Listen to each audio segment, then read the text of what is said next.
continue on to the Jain speakers section. Up first, we have Dr. Jankna Jina Shah. She grew up in a Jain vegetarian household surrounded by books on Jain philosophy, Gurudev Chittubhanuji, who many of you may have known of, and others. She has been active in YJP and now is the chair of the Ahimsak Eco-Vegan Committee of Jina. She's been vegan since 1990 and a physician since 1995. She and her husband administer the educational not-for-profit blog veganjains.com, with posts on health and compassion aspects of veganism. Next year, they look forward to volunteering to improve health and environmental conditions in urban slums near Gandhi Ashram with the NGO Manav Sadhana. Please welcome Dr. Jina.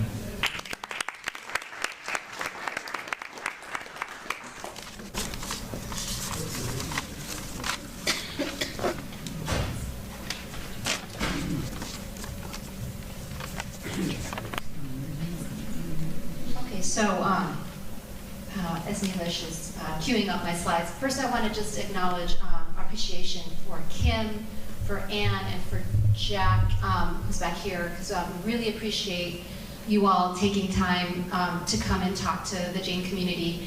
And I know we didn't have time for questions right after Kim's, but we'll leave some time at the end of all of the panels. And so if you have had questions for Kim, save them, and we'll give you time to ask those questions. I'm going to talk about a couple of different topics, and the first thing I'm going to talk about is the relationship between Jainism and veganism. So we've seen our presentations about what happens with the dairy cows, with the egg production. Most of us are already vegetarian, and this isn't the first time that I've talked to the Jain community or that people in the Jain community have heard about veganism. Some people have a little bit of a reaction now. It seems that we've been talking about this for a few years, and there's sometimes, almost like if you give someone an item that might induce an allergic reaction, people sometimes have an allergic reaction, it seems, and they say, Jainism is not the same as veganism. And so I want to break this down in terms of my understanding, and I'd like to hear people's reactions at the end of the three presentations, and think about what you've seen in the last three and what's coming up. So, does veganism mean Jainism? So just for review, most of us know this, having been raised Jain. We have a set of teachings that places nonviolence at the very top of our moral value. Ahimsa Parama Dharma. Nonviolence is the highest religion. Parasparo Bagraho Jivanam. All living beings are interdependent. We are told in our sutras by our last in the line of 24 teachers, Bhagavan Mahavira, one should not injure, subjugate, enslave, torture, or kill any living being, including animals, plants, or insects.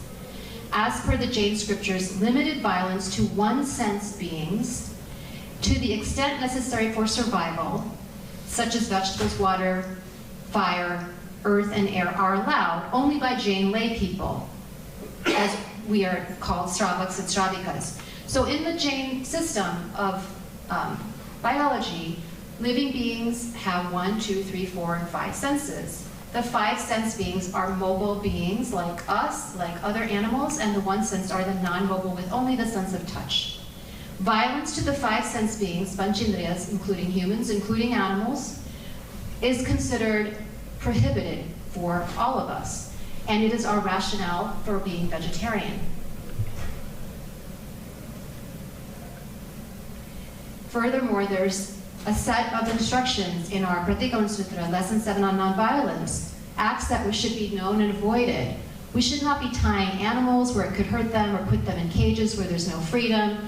Beating them with sticks or any other means is prohibited. Piercing them, making them carry a load, depriving them of food and shelter. So we know that these are not Jain actions. So what is veganism? You've heard from 3 speakers talking about veganism, and there are various types of vegans. There are dietary vegans that refrain from consuming animal products, including eggs, dairy, and other animal-derived substances. There are ethical vegans who not only follow a vegan diet, but also extend the philosophy into other areas of their lives. Some might say that that's really what veganism is, that it can't be just dietary.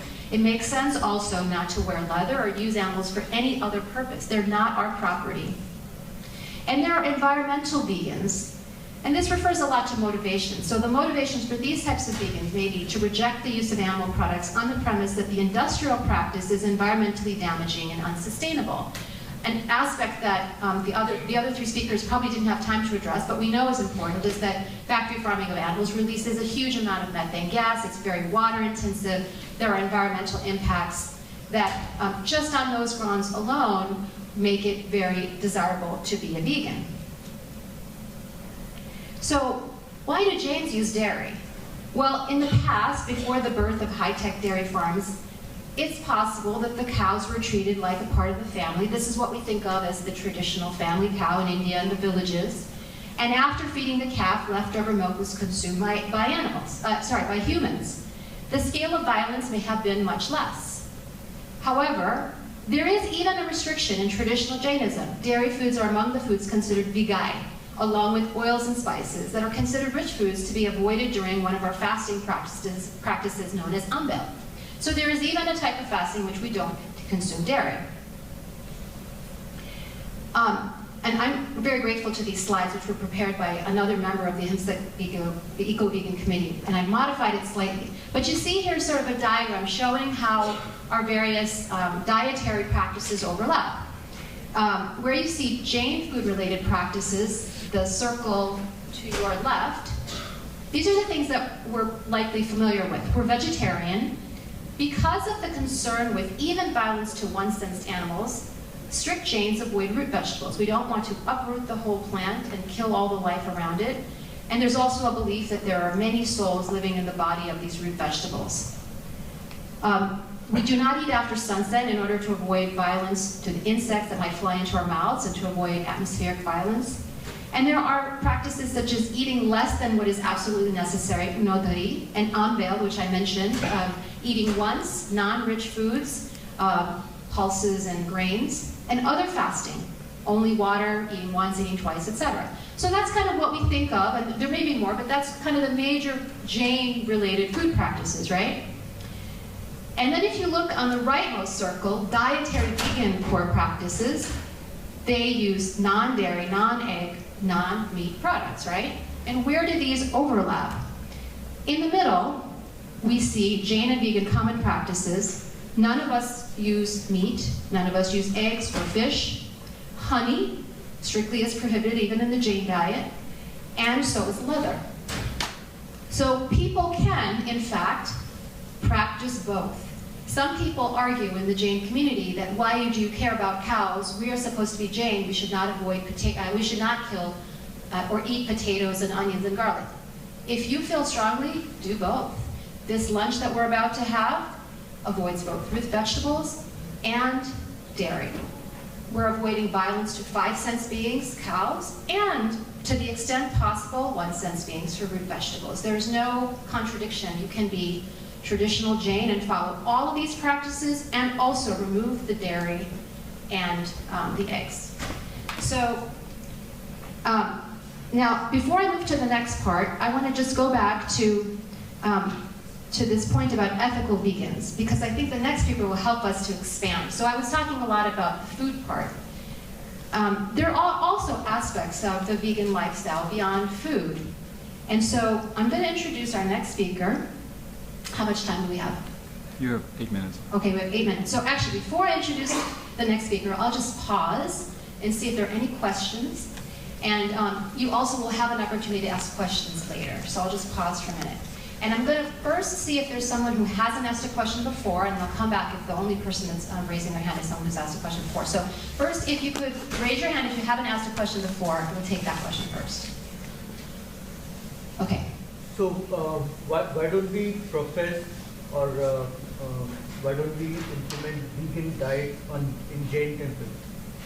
The question is, why don't we encourage a vegan diet in Jain temples? And I guess we're in the process of doing that right now.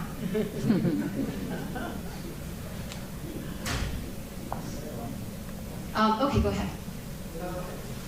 You mentioned these eating plants for food, but the plant, if you see, it bears fruit just for the purpose of propagation, and then it has its not, and you eat vegetables which are fruits. So you're not hurting the plants or killing them. And also after they produce it, then they die. So when you get grain and all that, so that also seems more ethical than killing animals just for food and things. So I think the comment was made that it's more ethical to be eating plants, which you don't have to kill. You can take parts of the fruit or stem and you can eat that plant. Those are meant for propagation, they drop off. Even though these are items that are meant for propagation. We agree. And let me just ask a question to the whole audience before I transfer to the next speaker. So how many people here are vegetarian? Almost everybody, which I would expect in a Jain group, okay? And how many people avoid root vegetables? I do sometimes when I can, like in the Jain temple. Great, okay, so you guys avoid root vegetables. And how many people are already vegan now? Great. Kind of, some people are on the way, that's great. And are there people here who generally try to avoid both root vegetables and dairy, including eggs? And so we have some too. So you see, we have the whole spectrum here.